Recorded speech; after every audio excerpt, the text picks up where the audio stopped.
আসসালামু আলাইকুম প্রিয় শিক্ষার্থীরা, তোমরা কেমন আছো? আমি মাঝারুল ইসলাম আছি তোমাদের সাথে।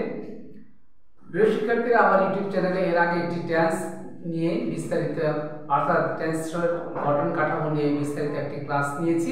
আজকে তোমাদের সামনে আমি তুলে ধরবো প্রেজেন্ট ইনডিফিনিট টেন্স সম্পর্কে। তো প্রথমে চলে যাই প্রেজেন্ট ইনডিফিনিট টেন্সের স্ট্রাকচার সম্পর্কে বা সিম্পল প্রেজেন্ট টেন্স সম্পর্কে। যে ভার্বের কাজ বর্তমানে হয় বা ঘটে, যাহা চিরন্তন সত্য, অভ্যাসগত কাজ, ঐতিহাসিক বর্তমান, নিকট ভবিষ্যৎ বোঝায়, তাকে প্রেজেন্ট ইনডিফিনিট টেন্স বলে। তো প্রিয় শিক্ষার্থীরা, যে চারটি কন্ডিশন প্রেজেন্ট ইনডিফিনিট টেন্সের মধ্যে রয়েছে, তো এখন তোমাদের সামনে তুলে ধরব এই চারটি স্ট্রাকচার, মানে অর্থাৎ চারটি কন্ডিশনের বাক্যগুলি তোমাদের সামনে লিখে তুলে ধরব। প্রথমে চিরন্তন সত্য।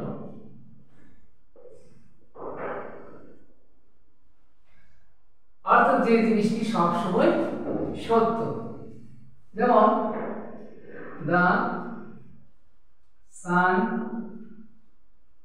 rises in the east। তারপর two and two makes four, দুই দুয়ে চার হয়। তারপর অভ্যাসগত কাজ।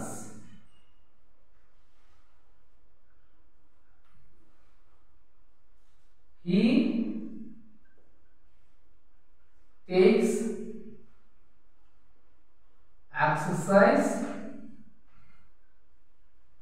regularly। অথবা mother reads the Holy Quran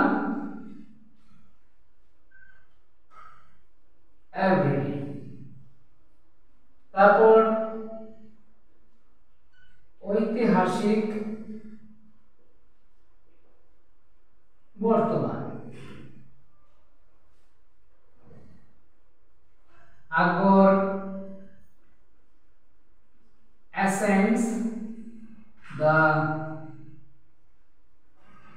throne। Akbar ascends the throne at the age of only 12। তারপর নিকট ভবিষ্যৎ।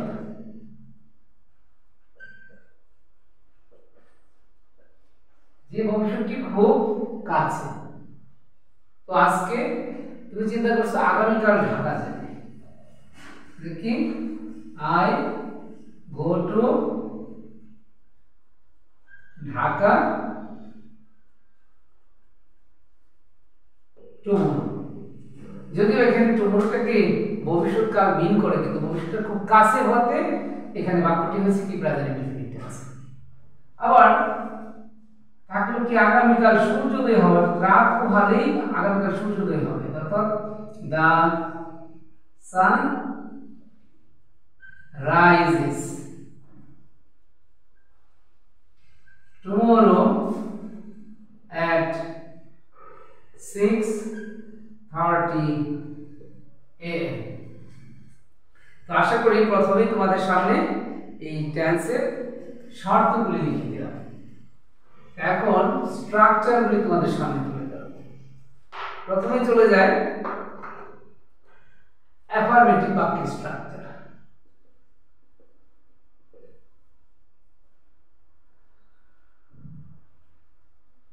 অ্যাফারমেটিভ বাক্যের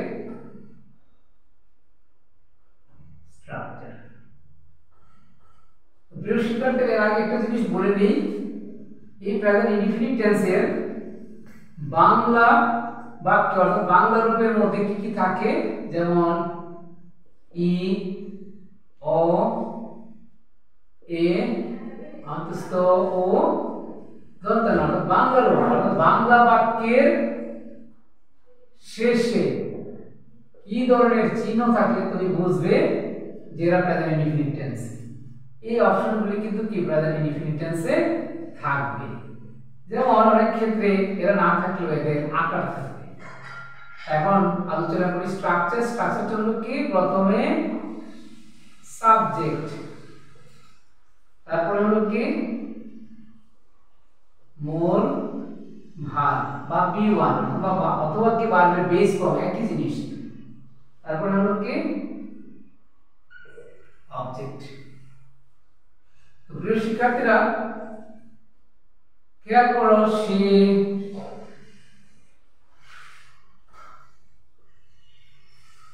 স্কুলে যায়, সে ইংলিশটা হলো কি হি অথবা সি।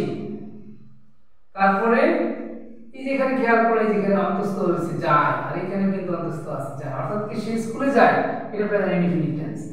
যাওয়া ইংলিশ হলো গো, আর গো ভার্বের সাবজেক্ট কে হি অথবা সি, এরা থার্ড পারসন সিঙ্গুলার নাম্বার। আর ভার্বের শেষের অক্ষরটি যদি ও থাকে তাহলে এখানে কি যুক্ত হবে, es he goes to school. অর্থাৎ এখানে বলে দিই ভার্বের শেষের লেটারটি যদি S, double S, SH, CH, X, Z, ও থাকে তাহলে ইয়েস যুক্ত হবে। কি যুক্ত হবে, ইয়েস। আর যদি এই লেটারগুলি না হয় তাহলে কি শুধু এস যুক্ত হবে। আবার বোঝার চেষ্টা করো, ভার্বের শেষে লেটারটি যদি কি S, double S, SH, CH, X, Z, ও থাকে তাহলে ইয়েস, আর যদি এই বর্ণগুলি না থাকে তাহলে শুধু এস। যেমন মিনা ছবি আঁকে, তাহলে কি সাবজেক্ট কি মিনা, তারপর কি আঁকা ইংলিশ কি ড্র, ড্র ভার্বের সাবজেক্ট কি মিনা। খেয়াল করো, তাহলে ড্র এর শেষে বর্ণটি কি ডব্লিউ, কিন্তু শর্ত ছিল এরা যদি থাকে তাহলে হবে ইএস। যেহেতু এই বর্ণগুলি নেই তাহলে এখানে শুধু কি হবে, এস। কারণ কি এই বাক্যের সাবজেক্ট হলো থার্ড পারসন, শুধুমাত্র subject third person singular number হলেই ভার্বের সাথে কি এস অথবা ইএস যুক্ত হবে। Meena draws picture. শর্তটা হলো কি, যদি subject third person singular number হয় তাহলে কি শুধু এস অথবা ইএস যুক্ত হয়। খেয়াল করো, এখানে ইএস আর এটাতে কি এস, অর্থাৎ দুটোতেই কি আছে, সাবজেক্ট আছে থার্ড পারসন, কিন্তু কি সব ক্ষেত্রে কি এস অথবা ইএস হয় না।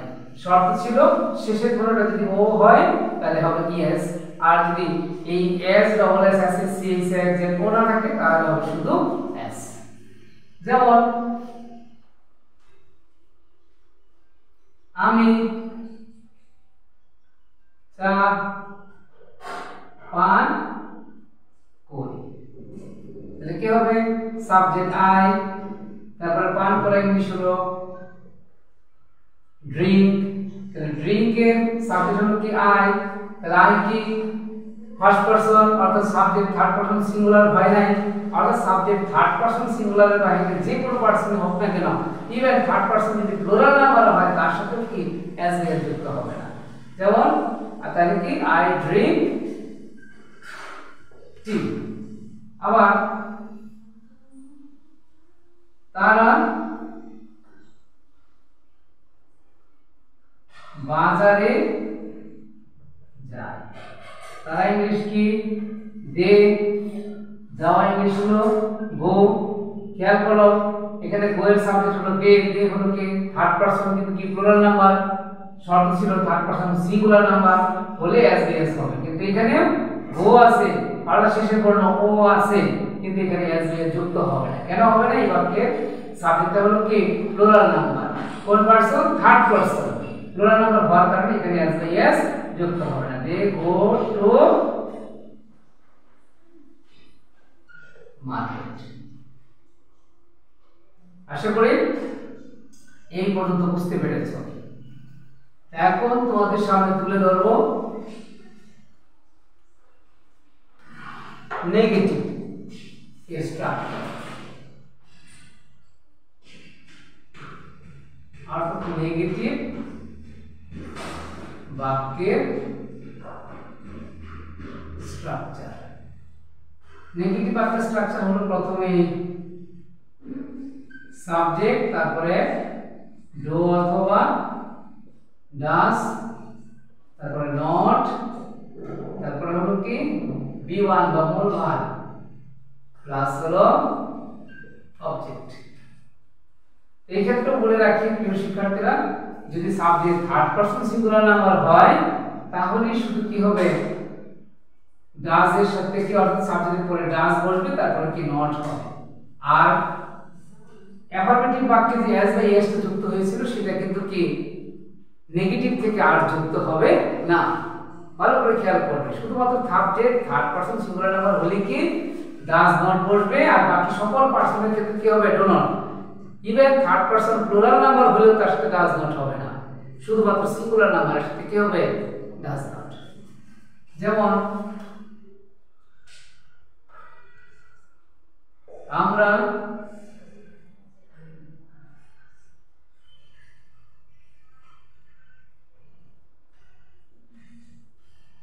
নদীতে সাঁতার কাটি না, তাহলে আমরা ইংলিশ কি উই, উইয়ের সাথে কি হবে, ডো, নেগেটিভের জন্য নট।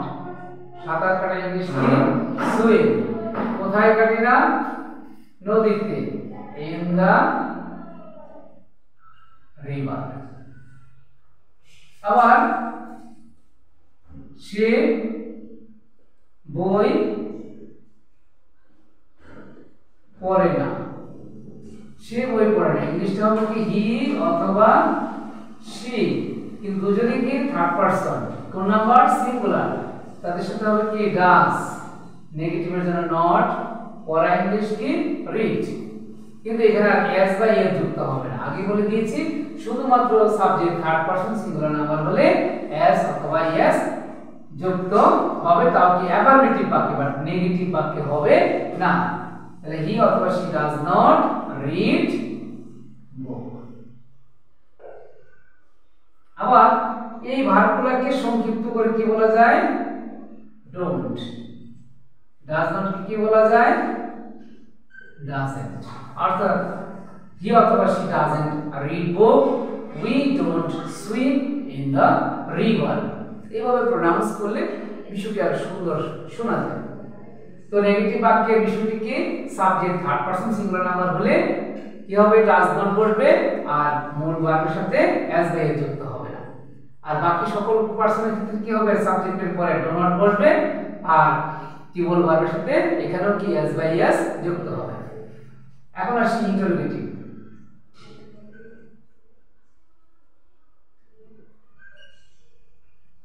ইন্টারোগেটিভ বা কি প্রশ্নবোধক। প্রশ্নবোধক বাক্যের স্ট্রাকচারটা হলো প্রথমে ডু অথবা ডাস, তারপরে হলো সাবজেক্ট, তারপরে বি1 প্লাস অবজেক্ট, আর প্রশ্নবোধক বাক্যে অবশ্যই প্রশ্নবোধক চিহ্ন দিতে হবে। খেয়াল করো এখানেও কিন্তু subject third person singular number হলে প্রথমে হবে ডাস, আর বাকি সকল ক্ষেত্রে হবে কি ডু। আর অ্যাফারমেটিভ ছাড়া আর কোনো ফর্মই কিন্তু কি ভার্বের সাথে এস বা এস যুক্ত হবে না। খেয়াল করো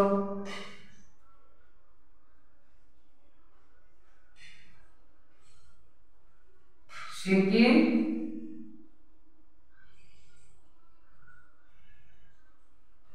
চিঠি লিখে, প্রশ্নবোধক চিহ্ন, তাহলে কি প্রথমে ডাস, সে ইংলিশ কি হি অথবা শি, লেখা ইংলিশ কি রাইট, তারপরে কি এ লেটার।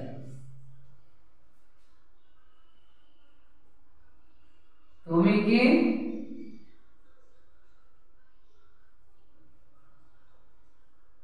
কি বই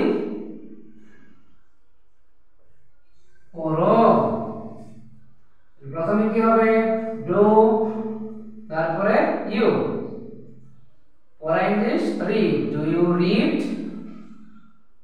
বুক, এবং কি বাক্যের শেষে প্রশ্নবোধক চিহ্ন। আবার বলছি, subject third person singular number হলে তার আগে বসবে কি ডাস, আর বাকি সকল পারসনের ক্ষেত্রে কি হবে ডু। এখন চলে যাচ্ছে আরেকটি স্ট্রাকচার, ইন্টারোগেটিভ নেগেটিভ। অর্থাৎ একটি বাক্যকে মোট 4টি ফরম্যাটে সাজানো যায়, যেমন affirmative, negative, interrogative, interrogative negative. এখন আসছি 4 নম্বর স্ট্রাকচারে, কি ইন্টারোগেটিভ পাশাপাশি কি নেগেটিভ, আর প্রশ্নবোধক না বোধক। নিয়মটা হলো কি, প্রথমে ডু অথবা ডাস, তারপরে হলো সাবজেক্ট, তারপরে কি B1 প্লাস অবজেক্ট। ওইখানে আরেকটি নেগেটিভের জন্য নট বসবে, do does plus subject plus not plus B1 plus object এবং প্রশ্নবোধক চিহ্ন। খেয়াল করো, আমি কি বাজারে যাই না, তাহলে বাক্যের সাবজেক্ট কি আমি, তাহলে আমি কি আই, তাহলে এর সাথে প্রথমে হবে do I not go two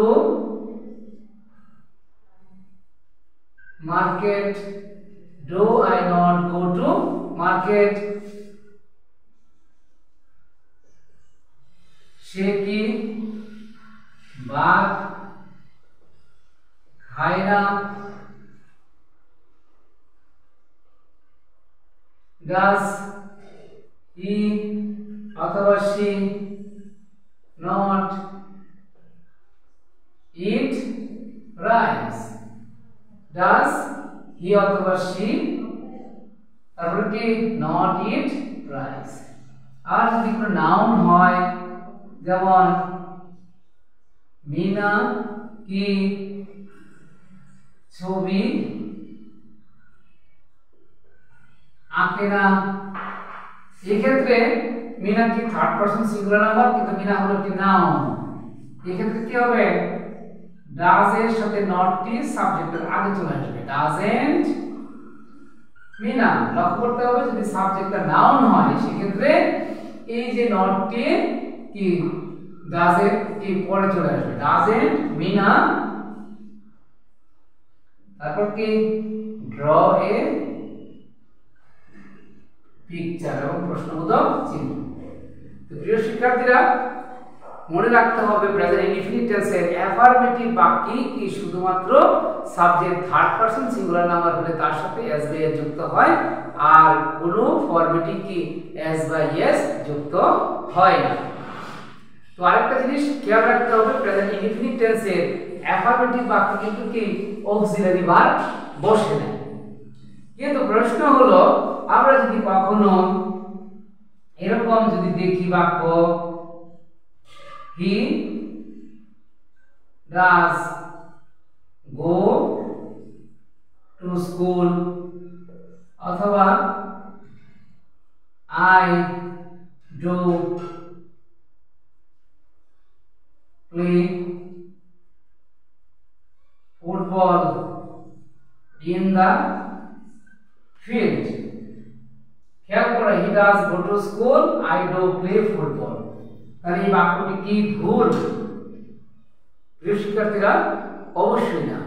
কেননা যদি প্রেজেন্ট ইনডিফিনিট টেন্সে বাক্যের মধ্যে যদি কি জোর দেওয়া বোঝায়, কি জোর দেওয়া অর্থাৎ এমফাসাইজ করা হয়, জোর দেওয়া বোঝায়, যদি জোর দেওয়া বোঝায় সেক্ষেত্রে কি হবে, সাবজেক্টের পর অক্সিলারি ভার্ব কি বসতে পারে, কিন্তু সব সময় নয়। কখন? যদি সাবজেক্টের পর জোর দেওয়া অর্থাৎ সাবজেক্টটা যদি কি জোর দেওয়া বোঝায়, সাবজেক্টে যদি সে কাজটা নিশ্চয়ই করেছে, he does go to school, সে অবশ্যই স্কুলে যায়, এরকম যদি নিশ্চয়তা দেওয়া হয় তাহলে কি হবে সাবজেক্টের পরে অক্সিলারি ভার্ব বসবে যে I do play football in the field আমি অবশ্যই মাঠে ফুটবল খেলি যদি সে জোর দেওয়া বোঝায় সেক্ষেত্রে কি হবে সাবজেক্টের পর অক্সিলারি ভার্ব বসবে তবে সব সময় নয় এই জিনিসটাও কিন্তু কি মনে রাখতে হবে অনেক সময় তুমি বাক্য দেখলে এরকম যদি কোনো বাক্য দেখো তাহলে কি তোমার ভিতরে কনফিউশন কাজ করতে পারে তো আজকে থেকে আশা করি কি সেটা রিমুভ হয়ে যাবে কেননা 12টি টেন্সের মধ্যে দুটি টেন্সের কি অক্সিলারি ভার্ব কি অ্যাফারমেটিভ বাক্যে বসে না একটা হলো প্রেজেন্ট ইনডিফিনিট আর একটা হলো পাস্ট ইনডিফিনিট তো আশা করি এই ফর্মেটটি কি বুঝতে পেরেছো যদি কখনো এরকম দেখো তাহলে কি বুঝতে হবে কি যে বাক্যটি দিয়ে কি বোঝাইছে জোর দেওয়া বোঝাইছে যেমন she does do the sum এই যে এখানে এই বাক্যটার মধ্যে সে অবশ্যই অঙ্ক করে এখানে ডাস দেওয়াতে কি বাক্যটার মধ্যে কি বোঝাইছে জোর দেওয়া বোঝাইছে তো আশা করি বন্ধু বুঝতে পেরেছো এখন তোমাদেরকে প্রেজেন্ট ইনডিফিনিট টেন্সের আরেকটি অংশ যেমন সিম্পল প্রেজেন্ট টেন্স এটি কেন হয় সেটি হলো কি আমরা জানি এই যে বিভাগ কোনগুলি am is are am is are এরা মূলত কন্টিনিউয়াস টেন্সের অক্সিলারি ভার্ব কিন্তু am is are এর পরে যদি কি আইনযুক্ত ভার্ব না হয় সেক্ষেত্রে যদি নাউন অথবা অ্যাডজেক্টিভ বসে তাহলে এরাও কিন্তু কি প্রেজেন্ট ইনডিফিনিট টেন্সের অংশ অর্থাৎ এরা কোন টেন্সের অংশ প্রেজেন্ট ইনডিফিনিট টেন্স মানে এদেরকে বলা হয় কি সিম্পল প্রেজেন্ট যেমন I am a good student এখন যদি জিজ্ঞেস করা হয় বাক্যটি কোন টেন্সে আছে বলতে হবে কি প্রেজেন্ট ইনডিফিনিট টেন্স কারণ কি এখানে am এর পরে আর কোনো ভার্ব নেই am এর পরে কি আর কোনো ভার্ব নেই you are a meritorious student তারপর কি he is a good player অর্থাৎ খেয়াল করো এখানে am is are তিনটাই আছে কিন্তু কি এদের পরে আর অন্য কোনো ভার্ব নেই যার কারণে এই জাতীয় ফরম্যাট যদি থাকে তাহলে বুঝতে হবে কি এরা প্রেজেন্ট ইনডিফিনিট টেন্স আর এদের নেগেটিভটা একবারে সহজ শুধু খালি কি হবে এগুলোর পরে কি নট যুক্ত করতে হবে যেমন I am not a good student তারপর কি you are not a meritorious student তারপর কি he is not a good player understand আর যদি এই বাক্যগুলো ইন্টারোগেটিভ হয় তাহলে কি হবে এরা বলবে কি সাবজেক্টের আগে অর্থাৎ এদের পরে অর্থাৎ am is are তারপর কি সাবজেক্ট তারপর ডট ডট এবং প্রশ্নবোধক চিহ্ন এটা হলো কি ইন্টারোগেটিভ এর ক্ষেত্রে যেমন am I a good student এবং প্রশ্নবোধক চিহ্ন তারপরে are you a